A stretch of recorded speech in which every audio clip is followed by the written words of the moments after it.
malawak na benepisyo na inilalaan ng Philippine Health Insurance Corporation o PhilHealth. Kabilang dito ang benefit packages sa mga sakit o medical assistance para sa mga miyembro nito sa ilalim ng Universal Healthcare Act. Nangangahulugan nito na mas malaki na ang sasagutin ng PhilHealth sa babayarang hospital bill ng isang pasyente na miyembro nito. Paliwanag ni PhilHealth spokesperson Dr. Israel Francis Pargas, sa ngayon ay halos wala nang dapat bayaran pa ang mga pasyente sa mga government hospital. Sakop nito maging ang mga outpatient cases o yung mga pasyente na hindi na kinakailangan pang makonfine sa ospital. Yung kabuuan ng paggamutan sa pagkakasakit ng ating pasyente, gusto natin na merong pong benepisyo na nakukuha ang mga pasyente.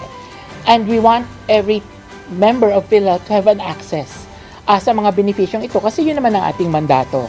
Pero bakit before, sir, hindi siya kasama? Dati kasi ay, hindi pa ganun kalaki ang PhilHealth. And kaya unti-unti natin siyang pinapalawak. Sa kabila ng zero subsidy ng gobyerno sa PhilHealth ngayong taon, tiniyak nito na walang mawawalang benepisyo at mailalaan pa rin nila ang mga bagong benefit package para sa kanilang mga miyembro. Bukod dito, posible pa rin na mabawasan pa ang premium contribution o binabayaran ng mga miyembro sa PhilHealth. Ito ay dahil na rin sa reserba nilang pondo na nasa 600 billion pesos. Because nasa batas din ng Universal Healthcare Act na kung merong excess fund ang PhilHealth, dalawa yung pwede niyang gawin. I-expand and i-increase ang benefits or i-decrease ang premium. Ano pong posisyon niyo? So, ngayon, kung makikita mo, we have been aggressively increasing our premium contribution. But we are still looking into a possibility.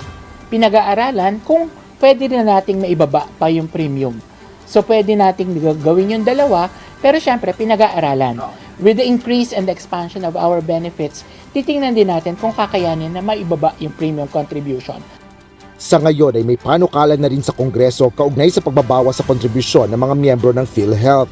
Ngunit kung matatapos agad ngayong taon ang pag-aaral ng state insurer sa bawas kontribusyon, plano nilang irekomenda ito sa board upang agad maaprubahan at maipatupad.